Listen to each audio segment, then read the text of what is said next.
Today is Sunday, February 11th, 2024.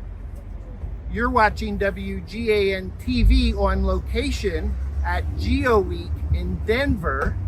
Hey, I'm Dylan Faraone with Mosaic 51, and we're about to take a ride with the Mosaic X camera and do some data collection here in Denver. We're about to turn the camera on, get connected to it with our device here, and do some recording with the Mosaic X camera. So the first thing we're going to do is we're going to power it on with this V-mount battery using an XLR connection. And I'm just going to place that V-mount battery behind us. We're in a temporary setup, so we'll just keep it there.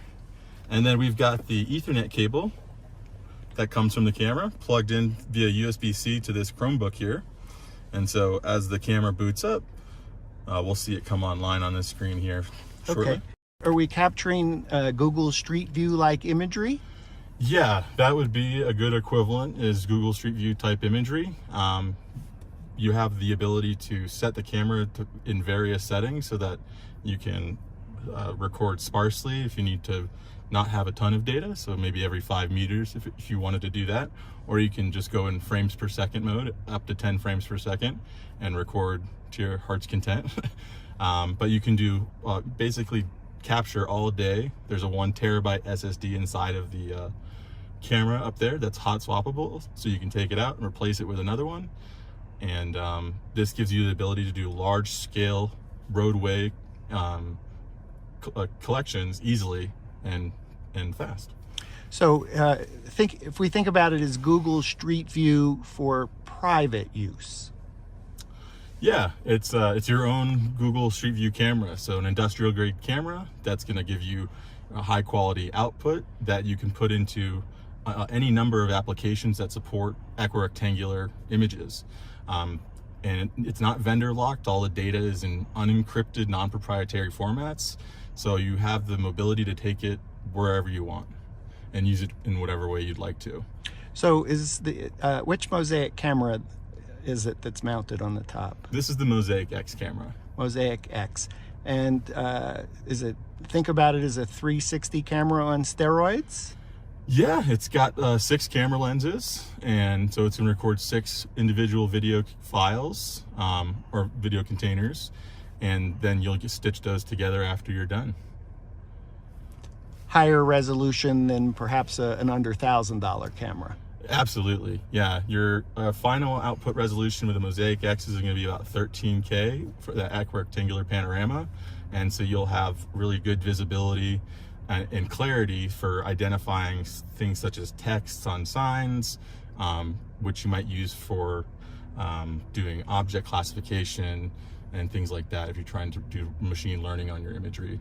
So if I'm a utility company and I need to count my telephone poles or things that are hanging on my telephone poles, or read labels that are on telephone poles, yeah. Would that be an example? Yeah, that would be an example if you're trying to do an inventory of the amount of stop signs you have in your municipality, for example.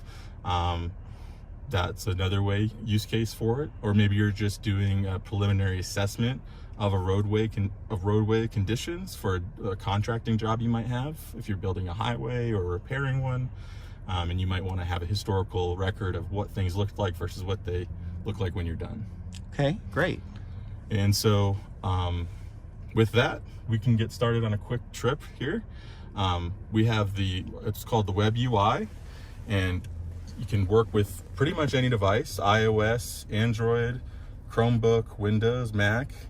It's connected via Ethernet, so you just type in the camera's IP address into your browser, and you have all your settings here, so you can preview your cameras.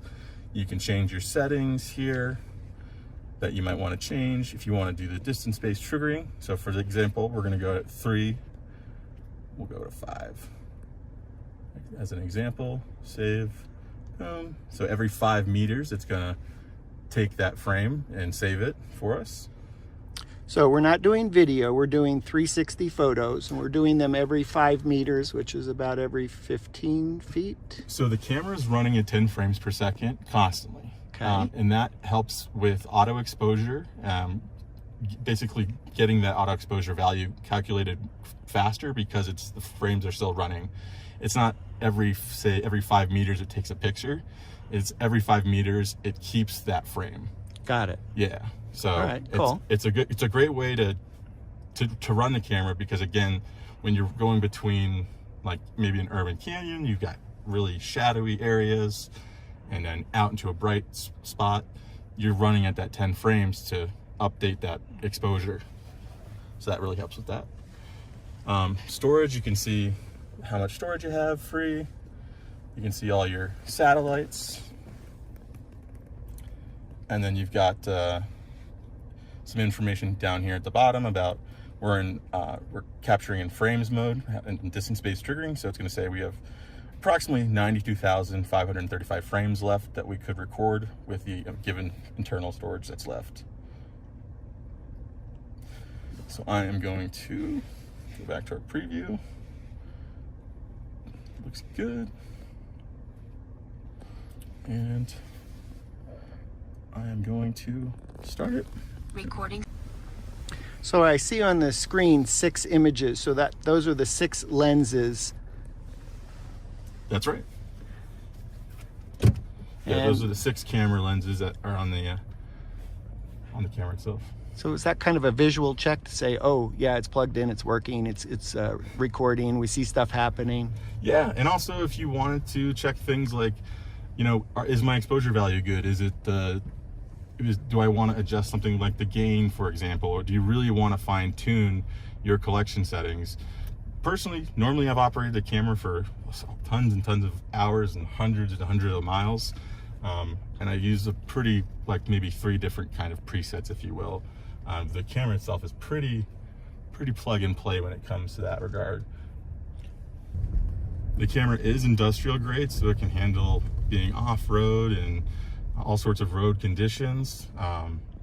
You know, it's got very stable connectors, and they're built for this kind of job. So even if you hit a spot of rain, the only thing you need to be worried about is just the image quality if you get water spots on the lens, but it can withstand being out in the elements. So would that be another reason to look at your imagery on your tablet there, to go, oh, is my lens clouded by rain? Yeah. Okay. Yeah. While we're driving around, could you tell us a little bit about maybe a use case? I believe you did data capture for Hurricane Ian.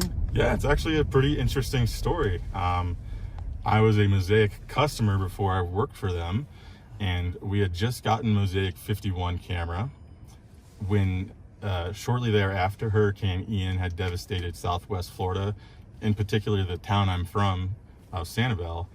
And I went down there and captured for about 14 days, capturing lots of different targets for different organizations. At first it was doing preliminary assessments of hospitals and schools and any types of shelters, and then it moved on to stuff that academic interests had, and wanting to see why some structures had collapsed or failed, while others didn't. So it was the data was there just to not only capture what had gone wrong, but to see why some things went well, and to try and learn from that and build resilience through understanding of how these various weather effects contribute to building codes and things like that. Are there more constituencies that you know of that used the data capture, and more use cases? More use cases? Yeah, so I mean, the Natural Disaster Preparedness Training Center was one of the primary users. This STEER group, an academic group of structural, I met up with some people from FEMA, the forensic architecture folks, and they rode with me for one of the days when we went out to Fort Myers Beach to do collections out there, because that was the only way I could actually get access to that area, was with them in the car with me. And yeah, and then we'll just, like, once it's inside of those Slack channels for the academics, that data will be shared with anybody who needs it and could use it for their purposes. And then I think I heard 3 categories, overall categories. First was to assess the damage from hurricane, from the hurricane. And so there was immediate use of, by those who are assessing the damage, to be able to have a recording of it. Think of it as Google Street View for a specific use case. Does that sound like the first use case is like, well, let's assess a situation? Well, assess the situation, and more importantly, it's to other groups as well. You're collecting what is called perishable data. So when you're first into an area that's been devastated by a hurricane or other type of natural disaster, you're recording information about where debris has landed, how it's affected structures, or so on and so forth. And as the recovery efforts begin, things will move, start to shift around, and a picture of what exactly happened and how things got manipulated from the weather will start to vary and change, and not be reflective of what happened right after the storm. So, those early moments, those first few days, are really important to try and collect as much as you can in those high interest areas. And then the second use case, I think that there were actually a second and a third simultaneously. What worked and what didn't work. Mm-hmm. Yeah, the building through resilience and understanding why, why you might have a mobile home park, for example, and there's a mobile home that has been, has the roof ripped off of it, but right next to it is that one's fine. And trying to understand, is there, pull the codes, pull whatever information they can about those buildings, and try and compare and see, what was different, what caused this other building not to have collapsed. Which sounds like it goes even to a fourth category, is to say, now that we know what worked, what didn't work, is what should we do better going forward? Yeah, and they will use that information to instruct things like building code permits or building code rules and such, like in Florida, and try and inform those decisions using data like that we capture. Okay, so while we're driving around, is there something that you're checking on your tablet, or this is just pretty straightforward? It's plug and play, and once you start driving, you're just driving the route? Yeah, you're driving. It'll ding if there's potentially an issue with the GPS, if you have an error, but it is pretty much plug and play and go. You can disconnect your control device from it. It'll say offline. It's still up there recording. That's another great feature, because it just gives you peace of mind if you accidentally yank the cable out or something like that while you're recording. So you don't want to feel like you've been driving around for 5 hours and you hadn't plugged it in. That's right, yeah. And then it'll just take a minute and come back online. You'll see that your frame count is increased, and you'll know that you don't have to be worried about that. So it's just a very dead simple thing to use. I love it. So so for our community, we get around Network Forum, a community of 15,000 3D 360 creators. Most are probably capturing data with a DSLR, with a 360 camera, with a LiDAR camera, with drones. Where does this fit in for opportunities for real estate photographers that are intimate with 3D 360, but looking for, what's this thing up on the roof? How could they leverage a camera like this into their existing businesses? Yes. Yeah, so if you're doing, say you're working with a lot of construction companies, and they have larger contracts now where they're doing, maybe it's a civil engineering firm that's going to do a highway maintenance project, or build a road or something like that, and they need to have that documentation of what the road looks like, or the area that they're in, how developed is it. Lots of different reasons they might want to have a roadway conditions assessment, and that would be like one prime example of why you could use a camera like this in your business. Would a company like that do it in-house, outsource, or it could be either? It could be either. I think there is, I've personally been contracted to do work like for various organizations, for commercial clients and things like that. And you know, having one place to go where they just kind of give you the whole package, right? They're going to drive the routes, they're going to put it in a viewer for you, and you know, just buy it all in one. It's pretty convenient for them to not have to worry about trying to stand up their own 360 mapping service. When you all bought the first Mosaic, going back before the hurricane, was that in anticipation there will be a disaster, there will be someone that needs this capture? It was really purchased for a different reason, and then all of a sudden there was an emergency use case for it? No, it was purchased as part of, we were just growing the business and taking on larger projects, and we needed a more reliable camera. And so we had researched the Mosaic camera systems and purchased one, and the rest was history. And you're going to see me when we park. I'll stop the camera recording, and you'll see how easy that is.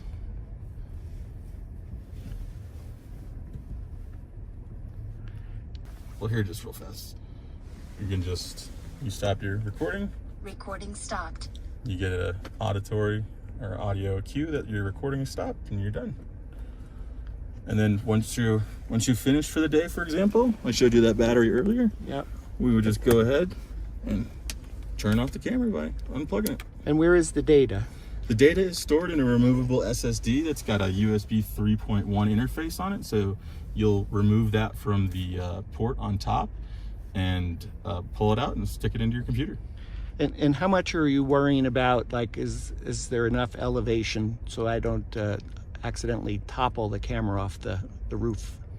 I like to think of it in terms of most roads you're gonna see are gonna be able to like afford what do you call it, like a moving truck, like a semi truck. Yes. That's hauling goods. So if you're shorter than that, then you're typically fine, because they got to pass through cities and under bridges and things like that. So the height is less than most trucks, therefore it's really a non-issue. Yeah, most of the time. Yeah. Is there an issue with how fast you can drive for the camera to keep up with how fast you're going? Yeah, I mean, with the Mosaic X, you have a global shutter, so you're not going to want to exceed probably about 55 miles per hour before you'll start experiencing things like parallax or distortion errors with things that are really close to you. And you know, I think that's probably the speed consideration you'd want to be most aware of.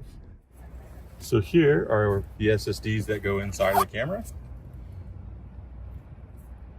And if you look, back up your camera here, and you look and you see that black knob, that's the screw knob there, you would just unscrew that with your hands, pull out this SSD, and then put a new one in, or put that one back in once you've taken the data off of it or processed it. Awesome. Anything else in the Mary Poppins bag to show us? Well, I just keep like a variety of SSDs and cables in here and stuff like that for, you know, my data transfer stuff. So essentially, there's nothing else you need to carry. You have the tablet up front, the Yep. Mosaic camera on the roof, and your go bag with a couple of presumably batteries in addition to the data storage. Yeah.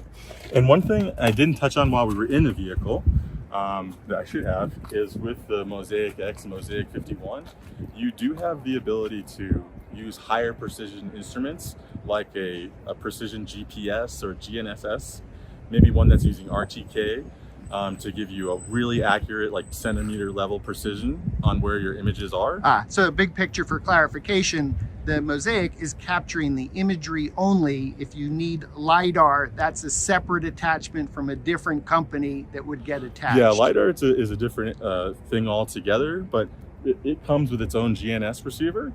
But if you wanted one that's even more advanced and more accurate, you have the ability to hook that up and use those types of devices and, you know, scale and refine your workflow to your your client's requirements. Okay, GNS is help me out understanding that term for our community.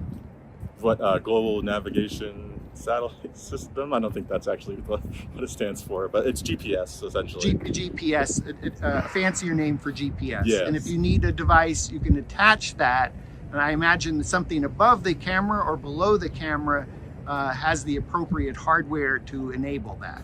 Yeah, so there would be an auxiliary port on the camera, and you would just plug your device into that and have that other device mounted on the car.